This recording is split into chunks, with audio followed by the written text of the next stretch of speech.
Entender bien qué ha pasado en estas relaciones y qué dicen lado y lado, pues ya nos acompaña el profesor Jorge Araneda, quien es doctor en Relaciones Internacionales de Medio Oriente y director ejecutivo de El Intérprete Digital. Profesor, un gusto tenerlo de nuevo con nosotros. Feliz mañana. Muy buenos días y un placer estar con ustedes nuevamente.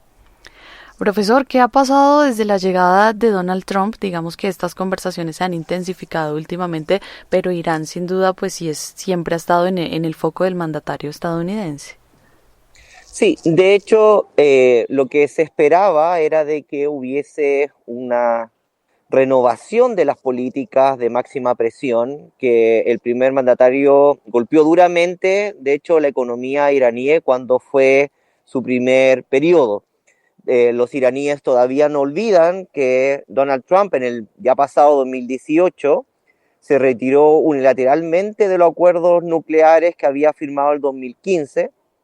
y que lógicamente obligó por una parte, obligó internamente las alas más duras o más conservadoras de Irán a presionar por dos cosas. Primero, por extender y reforzar las redes con diferentes aliados en la región y por otra parte, fortalecer y apresurar el enriquecimiento de uranio. Hoy en día, varios analistas y las preocupaciones están centradas en la continua presión que el primer ministro Netanyahu de Israel da en términos de declaraciones públicas constantes en los medios, tanto israelíes como internacionales, sobre iniciar ellos mismos o con la ayuda de Estados Unidos o llevar a Estados Unidos o forzarlo a Estados Unidos a un pie de un conflicto directo lógicamente, con Teherán. De hecho, la inteligencia estadounidense ha dado varias veces la voz de alarma de que Israel probablemente atacará en Irán en los próximos meses, en el próximo año, constantemente. Y eso es lo que ocurre, y también observando la reacción de Rusia sobre Ucrania, eh, que esto lleva lógicamente a que Irán está de una u otra forma acelerando la producción de uranio apto para armas, lógicamente en el entendido de que el 2024 o los últimos 6 meses del año pasado,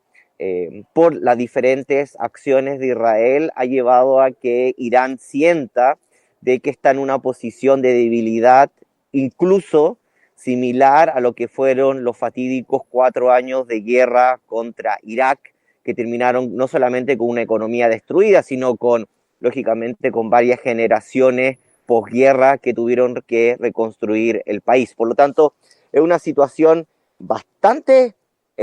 tensa, pero también se han abierto algunos canales de información o de contacto indirecto, no con los omaníes, que siempre fueron los interlocutores válidos, históricos entre Estados Unidos y Teherán, sino los Emiratos Árabes Unidos, que se presentan como un nuevo actor para interceder entre estos grandes actores de la región. Profesor, ¿cuál es la realidad militar que tiene Irán en este momento, si bien está acelerando su trabajo nuclear? ¿Cuál es ese presente? Además, si tenemos en cuenta que pues han rechazado de alguna manera la oferta de diálogo, o eso no es una afirmación tan cierta. Desde el punto de vista, si uno comprende la lógica interna de Irán, Irán comprende que está rodeado por diferentes enemigos, pero también que ha podido concretar diferentes alianzas. Alianzas con Asia Central, alianzas con Rusia, alianzas con China, pero también ha logrado acuerdos y canales bilaterales con el Golfo, sobre todo Arabia Saudita, Bahrein, Emiratos Árabes Unidos, Qatar y otros tipos de países con un enorme potencial económico, más no militar, han logrado canales directos con Teherán, dado que, por una parte, todos los actores de la región comprenden que Donald Trump no va a utilizar la institucionalidad ni los canales diplomáticos clásicos, sino que en realidad es al revés. la institucionalidad tiene que salir a responder las declaraciones constantes y aleatorias del presidente Donald Trump. Esto ya lo conoce la región en su primer mandato, por lo tanto no es nada novedoso. Pero por otro lado, Irán lleva décadas con redes que son bastante más efectivas de lo que ha podido concretar Estados Unidos o otra potencia. Irán sabe que mantiene redes de contacto con agrupaciones, milicias, organizaciones de base que tienen poder político, que tienen accionar político, social, económico, incluso humanitario, en diferentes regiones o en diferentes países de todo lo que tiene que ver con el llamado Medio Oriente. En una política en donde, tipo un pulpo, en donde lógicamente cuando se cercena o cuando se corta dos o tres, entre comillas, como caminos de estas redes, no hacen otra cosa que fortalecer y lógicamente generar mayores fortalezas o vínculos transversales, no horizontales, transversales con otras agrupaciones. Hezbollah, lo que tiene que ver en Líbano y lógicamente con la pérdida de uno de sus aliados que fue Bashar al-Assad, entre comillas, en Siria, no hizo otra cosa que fortalecer sus relaciones con Asia Central, con Irak y con los hutíes en Yemen. Y es donde se pone a prueba la capacidad militar, armamentística, sobre todo de drones y también de material no convencional de guerra en estos teatros, entre comillas, de conflicto, en donde no se le envía lo último, pero sí se le envía parte de la nueva tecnología. Por lo tanto, Irán plantea o se ve a sí mismo rodeado, débil y por lo tanto abierto a mantener relación y canales diplomáticos constantes, que también ha sido la tónica del régimen de Teherán, que lo ve como la única forma de mantener un statu quo que le favorece y lo fortalece constantemente.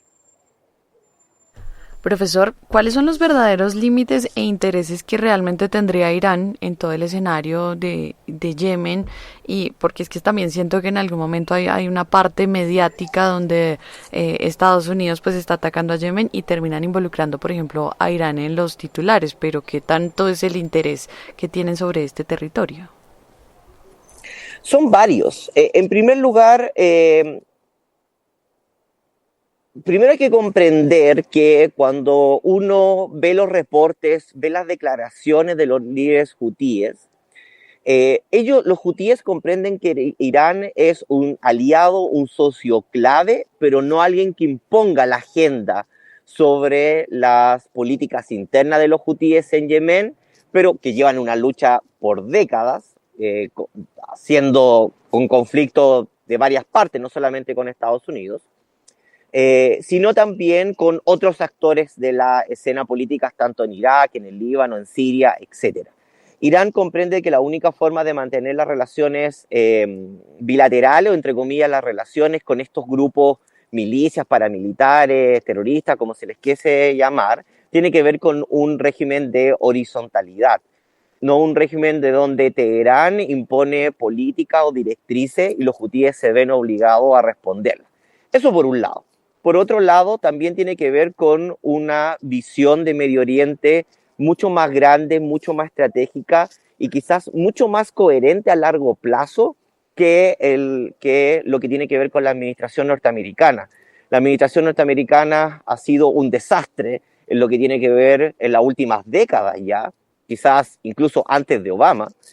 con qué es lo que busca en concreto Estados Unidos en la región. Nadie sabe. Y muy probablemente ni siquiera los norteamericanos saben qué es lo que quieren en la región, más allá de algo que se ha mantenido como política de Estado, que es la normalización del Estado de Israel con los países del Golfo o los acuerdos de Abraham,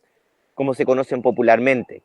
Israel, por otra parte, lleva una política de décadas, si no más, de lo que quiere ver en la región, quiere integrarse en la región, quiere tener una economía en donde los países de la región puedan importar y exportar productos, no solamente el petróleo, sino la mayoría de los productos iraníes, sobre todo, como se llama, con esta guerra productiva o industrial que lleva con Turquía, pero por otro lado, que lógicamente sea un actor y una potencia regional clave y que esté sentado en la mesa en todos los procesos de negociaciones de la región, ya sea en el norte de África, en el Golfo o lo que nosotros llamamos el Medio Oriente. Es eso lo que está buscando y por eso utiliza estas alianzas o estos grupos con los hutíes que obligan a la región a ponerse a negociar con Irán porque lógicamente desestabilizan lo que tiene que ver con el paso, con el casi 15 o 18% de todo el tráfico marítimo que tiene que pasar tanto por el estrecho de Hormuz como por el Mar Rojo y que lógicamente en cualquier momento, tanto por presiones hacia Irán o por presiones hacia los hutíes, esos territorios lógicamente o ese paso marítimo se pueden cortar en cualquier minuto. Profesor, finalmente, ¿qué expectativas hay sobre la respuesta de esa carta a Estados Unidos? Y también, ¿qué expectativas hay sobre esa tensa calma de alguna manera que se ha sostenido o que se mantiene ya desde la llegada de Donald Trump al poder? Donald Trump para Irán mantiene una lógica de declaraciones fuertes, pero de políticas débiles. Irán está, entre comillas, más preocupado por Netanyahu, en tanto que sabe que el primer ministro, si ataca o técnicamente logra mantener, lógicamente, algún frente abierto directo con Teherán, sabe que Estados Unidos se va a ver en la obligación de tener no solamente que apoyarlo, sino militarizarlo o generarle lógicamente un puente aéreo con armas, porque lo hemos visto y esto lo han reporteado ustedes y diferentes medios internacionales, lo que tiene que ver con el apoyo restricto de Estados Unidos en la invasión contra Gaza y Cisjordania. Por lo tanto, más que las declaraciones y la carta de Donald Trump, que parece más abierto a tener algún tipo de canal informal diplomático, el gran temor en realidad es la continuidad de el ministro Netanyahu y cómo puede terminar esto en un conflicto abierto entre ambas naciones. Escuchaban ustedes al profesor Jorge Araneda, él es doctor en Relaciones Internacionales de Medio Oriente de la Universidad de Ankara y director ejecutivo del Intérprete Digital, y hacíamos una revisión de cuál es el presente de la relación entre Irán y Estados Unidos que a partir de todas las conversaciones que se han dado en el mes de marzo. Profesor, gracias por acompañarnos y ayudarnos a entender este tema. Un placer y como siempre se agradece que la Radio UNAL tenga un espacio para acercar las políticas de Medio Oriente a Latinoamérica.